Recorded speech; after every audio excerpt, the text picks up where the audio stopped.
โทษ เห็นบ่มาเนาะกินเท่านี้มันกินแถวนี้แล้วมันดึงเนี่ยได้และตอนแรกมันก็มานอนมีแต่เรือแน่กินแน่ ไก่ตัวนั้นเจ้านูนขักจะได้นี่เนาะอยู่หม่องนี่เนาะ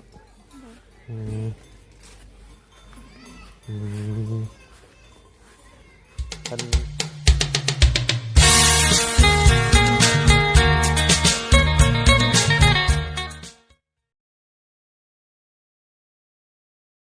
เอาเนาะพี่น้องเลยฉายาแม่เฒ่ากองไผ่ได้บัดนี้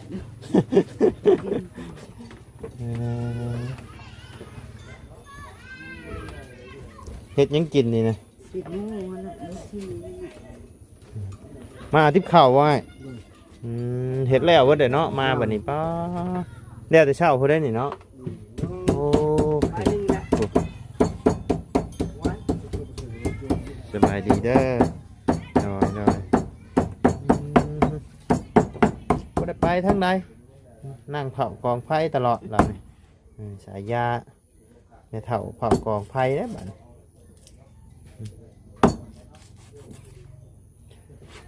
โอ้งามบัดนี้เนาะไม่นี่ก็มีประตูบัดนี้โอ้ใบเนาะเพิ่นมาเฮ็ดนี่เนาะแล้วเลยเบิ่งบัดนี้โอ้เอาก่อนอื่นก็กราบทักทายสบายดีเด้อเนาะพ่อแม่พี่น้อง FC เบิร์ดจุกูชูคนเนาะบ่ว่าอยู่ในและต่างประเทศก็ยินดีต้อนรับกับชูซ่องบ่ได้คือเก่าพี่น้องแปลนเติร์ดคือเก่ายังบ่มีหยังอันนี้เนาะ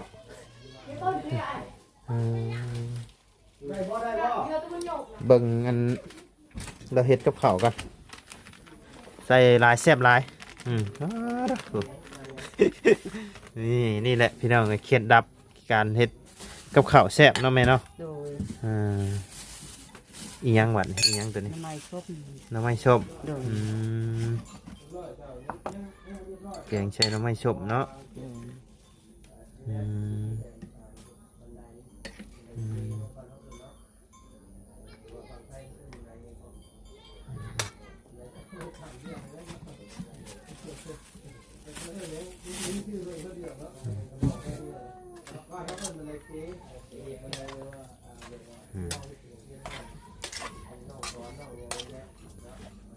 ครับพี่น้อง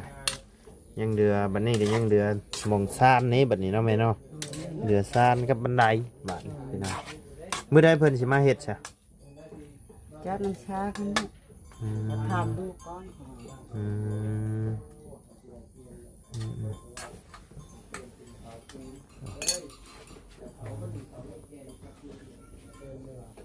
มาพี่น้องฮู้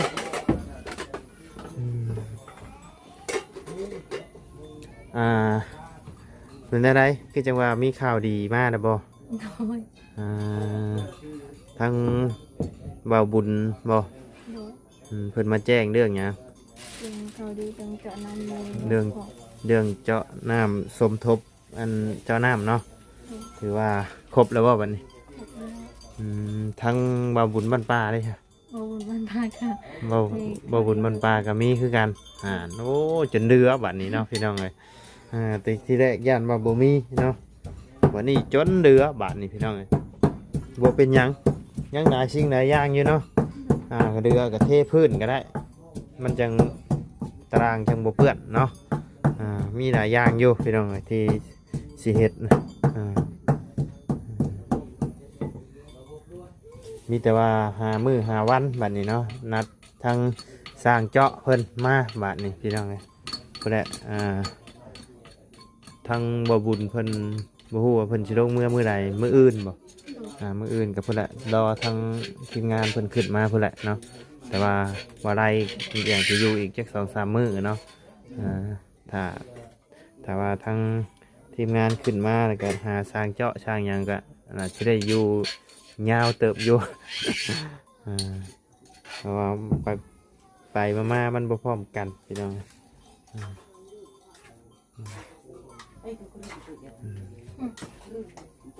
ดีใจนำทั้งน้องเพิ่นเนาะพี่น้องเลย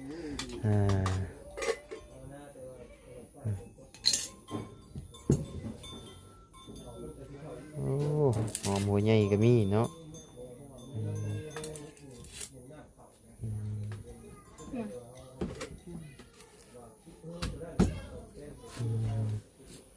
เจ้าเฮ็ดกินเป็นอยู่ป่ะจ๊ะเจ้าเฮ็ดเบิ่งเนาะเฮ็ดให้ซีมหน่อยกว่า แม่ปรุงหมดแล้วดิ แม่ปรุงไว้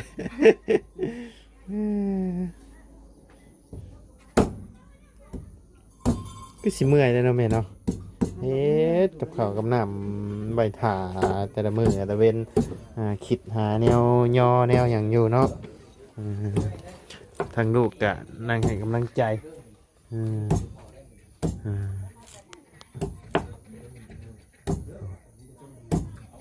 ปอกอยู่กำลังเฮ็ดนี่หอมกุ้มๆอยู่นี่ด้วย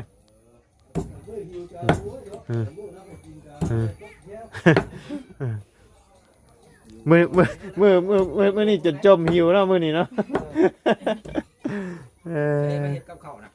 ทั้งแม่แล้วนี่นี่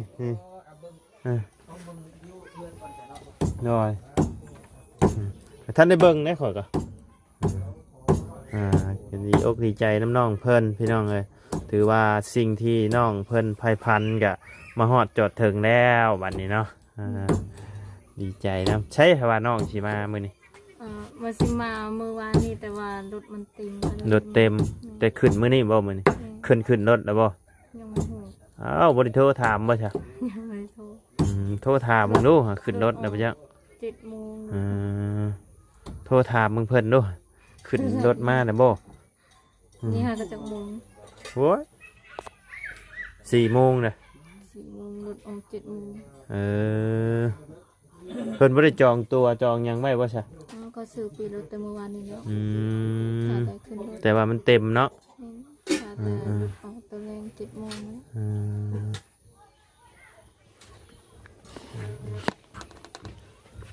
ยกดีใจนำน้องมานี่แปลกหูแปลกตาเบิ่ละบาดนี่โอ้พี่น้องเข่าก็ง่ายมาไว้พี่เด้อแบบนี้เนาะเพราะว่าฝนตกมามันหัวอยู่ว่าหม่องไอ้นี่นะหัวบ่หัวได้มีปึงอยู่นี่เนาะเข่าให้หูดแล้วเบิดแล้วบ่แม่น้ำท่วมอีกเลยนี่นะไปเมื่อกี้นี่น้ำเซเต็มอยู่ถ้าว่าได้ยังมือเดียวบ่ฮอดมือแต่ว่าน้ำท่วมใช่ไหมติพูดบ่ได้จักชอบเดี๋ยวนี้แม่นเข้าเวิร์ดบ่ฮะเข้าให้แม่นไปเลยบ่โอ้ได้รายชอบเติบได้นี่เนาะฮอดได้ฮอดแล้วบ่ชาวบ่ฮอด10 ปลายชอบ10 ปลายชอบ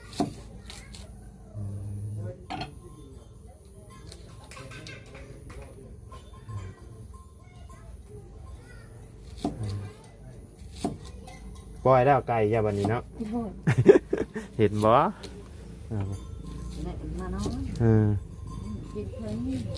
มันกินแถวนี้แล้วมันดึงเนี่ยได้แล้วตอนแรกมันก็มานอนไก่ตัวนั้นเจ้ากับเขานอนน้ำกันเบิดเลยจ้ะป่ะตอนแรกจับเขาเจ้าบ่เปิดประตูมันได้มันดึงมันก็เข่าเองมันแล้วหมองมันเคยนอนเอายากแล้ว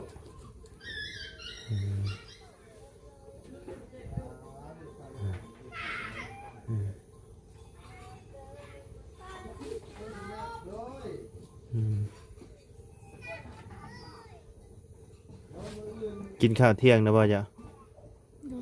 กินแล้วกินกันยังกินหมกหน่อไม้หน่อไม้โดยกินกับปลา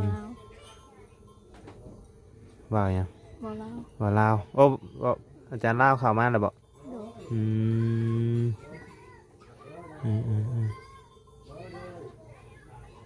เพิ่นก็เฮ็ดไว้ดีนะอันประตูนี่กับเพิ่นอันเฮ็ดเอาเองด้วยบ่ประตูเขาเอาออกไปให้โอ้เอาประตูเพิ่นเอาออกจากนี้มืดตื้อๆบัดนี้เนาะ อุ่นนะบ่แรงเมื่อคืนนี่นอนอุ่นอยู่บ่เออ หนาวมาได้พอดีเลยบาทนี่พี่น้องคันมีสีมีอย่างซื้อสีมาทาใช่นี้เข่าสีเดียวกันเลยนี่โอ้ยคักปัญญัง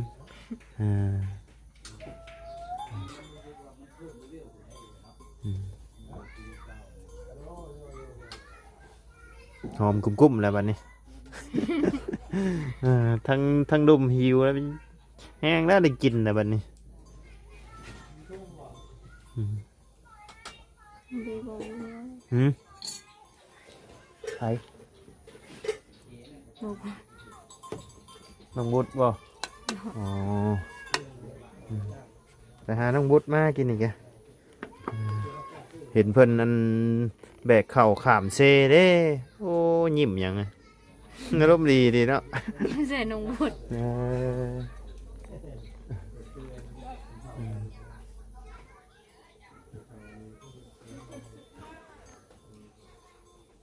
เรามีโทรศัพท์ใช่เด้เราก็ยิ้มหวานแล้วบัดยิ้มเปื่อยๆแล้วบัดนี้เนาะพาเพิ่นไปลงทะเบียนแล้วเรียบร้อยเนาะ หิวข้าว ใจเย็นใจเย็น ถามแป๊บนึง ถ่าแป๊บนึงถ่าแป๊บนึง อดใจรอไว้ก่อน ใจเย็นๆขึ้นน้ำลวกไก่นี่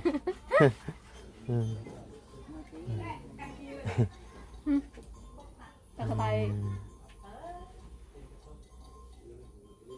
เอาจะเก็บผักมาเห็ดหยังจะกิน เก็บผักมาเห็ดหยังกิน ผักเมื่อกี้นี่ลุงเพิ่มว่าสิกินกับหมกหน่อไม้ โอ้ลุงเฮิมจะกินกับมุกหน่อไม้ เด้อ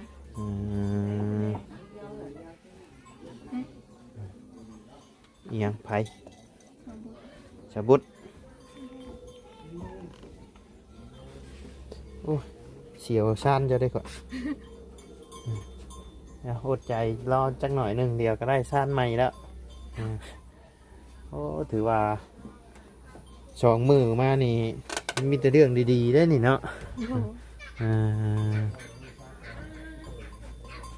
มีแต่เรื่องดีๆเข้ามาพี่น้องเลย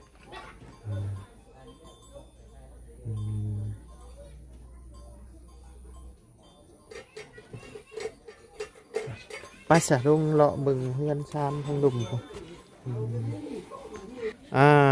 สิเจาะอยู่หม่องได้น้ำบัดนี้ฮะอยู่หม่องนี้บ่หม่องนะก็ขึ้นอยู่กับอันทางสร้างเจาะเพิ่นอีกแล้วเนาะเพิ่นมาตรวจบ่มีน้ำก็สิได้ง่ายคือเก่าแล้วเนาะอยู่นี่บ่นู่นคักสิได้นี่เนาะอยู่หม่องนี้เนาะ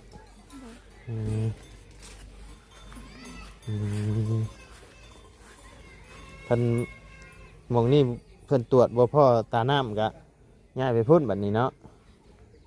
ใช่พี่แม่นนะแม่นบ่ใช่พี่นะดินจะฮอดพี่เนาะต้นหมกละมุดนั่นแต่ว่ามันนั่นแหละอ้าวบัดก๊อกน้ำนั่นใช่บ่ได้บ่ใช่เนี่ยฮะมันเป็นของรวมบ่ตะกี้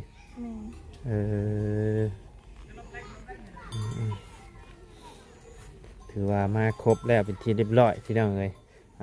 งบเจาะน้ำเนาะจนเดือบัดนี้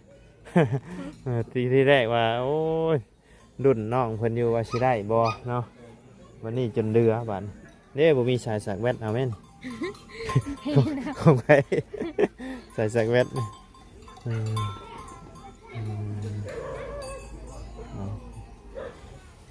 ก็สิประมาณนี้แหละเนาะพี่น้องเลย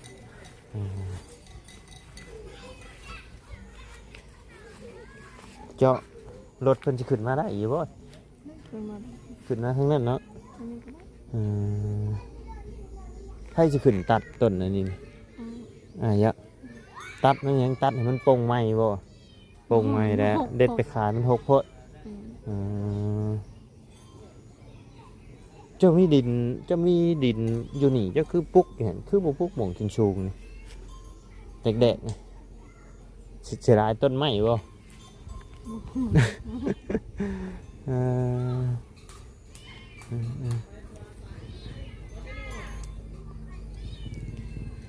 เอากะ รอรุ่นเบิ่งเนาะพี่น้องเลยว่ามื้อใดเฮา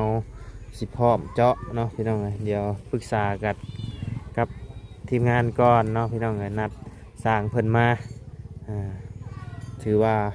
โอ้ได้สิ่งได้อย่างแล้วเฮือนน้องเพิ่นกับบัดนี้พี่น้องเลย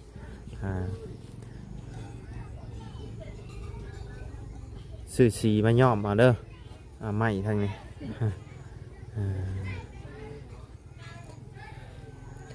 ดีอกดีใจนะมีแต่รอทางทีมงานขึ้นมาครบกันแล้วก็นัดมือนัดวันเท่านั้นบาทนี่พี่น้องเลยเจาะน้ำป้ายสามีแต่ว่าทั้งอ้ายก็จะได้ออกไปเวียกไปงานต่อก่อนบัดนี้เนาะสบายดีเด้อน้องเด้อไปพี่น้องเลยทางบ่อไร่ก็จะได้ขอจบคลิปปิดคลิปก่อนพี่น้องเลยเบิ่งรอบๆเพื่อนเราก่อนหน่อยนึงเนาะอึ๊บ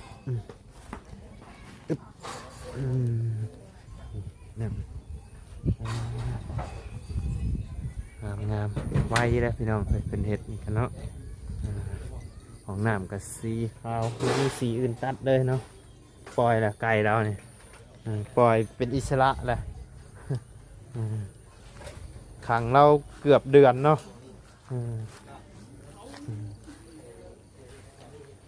โอ้พี่น้องเลยงามเนาะไปซะพี่น้องเลยสำหรับคลิปนี้ทั้งมาไล่ก็จะได้ขอจบคลิปปิดคลิปลงไปเพียงสำนี้ก่อนเด้อพี่น้องเด้อดีอกดีใจน้ำน้องเพื่อนหลายๆเนาะที่สิมีน้ำมีในใส่แล้วพี่น้องเลยสิ่งที่น้องเพื่อนอยากได้ก็ได้ตามที่ฝันไว้แล้วเนาะพี่น้องเลยไปพี่น้องเลยสำหรับคลิปนี้ล่ำลาแล้วพบเจอกันในคลิปหน้าเนาะสบายดีเด้อ